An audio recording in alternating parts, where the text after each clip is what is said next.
The cash strategy nobody talks about but the rich use. Picture this, it's March 2020, the market is collapsing. Portfolios are down 30, 40, even 50%. People are panic selling everything. And at the exact same time, a small group of investors are doing something completely different. They're buying, quietly, aggressively, strategically. Not because they're smarter, not because they can predict the market, but because they have one thing almost nobody else has: cash. And in this video, I'm going to show you something most financial advice completely ignores. Why holding cash is not a weakness. Why it's actually your biggest strategic advantage. And how it gives you something I call walk-away power. And by the end of this, you'll understand exactly how much cash you should really be holding, why most investors are accidentally trapping themselves, and how to position yourself to win during the next crisis. Because there will be another one, and when it comes, you're either going to be reacting or taking advantage. But before we go deeper, I need to say something that might sound uncomfortable. Most financial advice you've heard about cash is incomplete. Not wrong, but incomplete in a way that can cost you hundreds of thousands of dollars over your lifetime. Because the system is designed around one idea: keep your money moving. Invested, allocated, deployed, because that's how the system makes money. But the people who build real wealth don't just focus on returns, they focus on positioning. And cash is one of the most powerful positioning tools you have. Let's talk about what happens to most investors. They do everything right. They invest consistently. They diversify. They follow the rules. And then a crisis hits. And suddenly, their portfolio drops 40%. Their income becomes uncertain. Their expenses don't stop. And here's the key problem. Their money is already committed. They can't access it without selling at a loss, triggering taxes, or locking in bad decisions. So they freeze. Not because they're emotional, but because they have no options. Now let's flip that. What is financial power? It's not just net worth. It's not just returns. Power is optionality. The ability to act, the ability to wait, the ability to walk away. And none of that shows up on a spreadsheet. But it changes everything.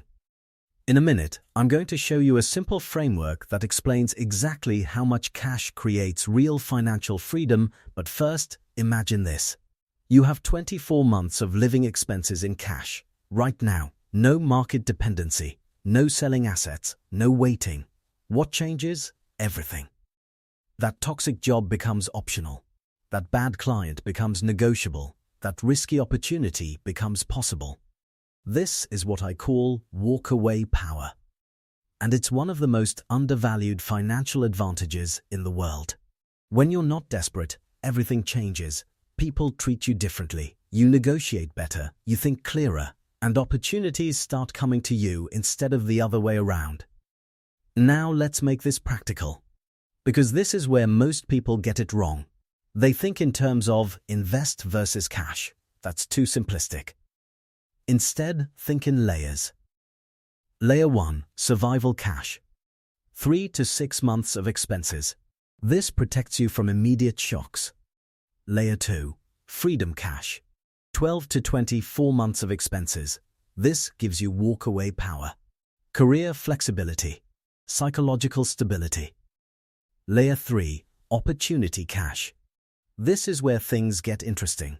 This is deployable capital. Money you are intentionally holding to invest when timing matters most. This is how you buy during crashes. This is how you access asymmetric opportunities. This is where real wealth is built. Now, let's compare two investors. Investor A is fully invested. $150,000 in the market. The market crashes. Now it's worth $90,000. Then life happens. They need $30,000. They have no choice. They sell at the bottom. They lock in losses, and they miss the recovery. Now investor B, same total capital, but structured differently. $100,000 invested, $50,000 in cash. Market crashes. They use cash for the emergency.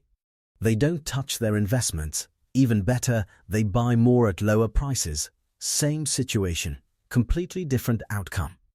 And the only difference was liquidity. Now let's talk about something most people obsess over: inflation. Yes, cash loses purchasing power over time.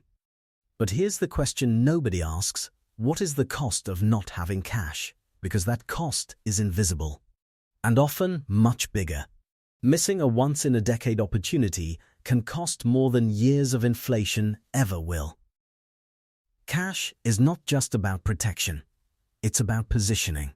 And here's where it gets even more important: psychology. When you have cash, you don't panic sell, you don't chase hype, you don't make emotional decisions, you become patient. And patient investors win. Not because they're smarter, but because they're stable. Over decades, decision quality beats raw returns every time. So here's the truth. Wealth is not just built by maximizing returns. It's built by having options, by having the ability to act when others can't, the patience to wait when others panic, and the freedom to walk away when others are stuck. That's what cash gives you. Not safety, power. If this changed how you think about your strategy, comment power below. And if you're serious about building a structured system around cash positioning, investment timing, and long-term wealth strategy, subscribe, because this is what we break down here. And the next opportunity is not a matter of if, it's a matter of when.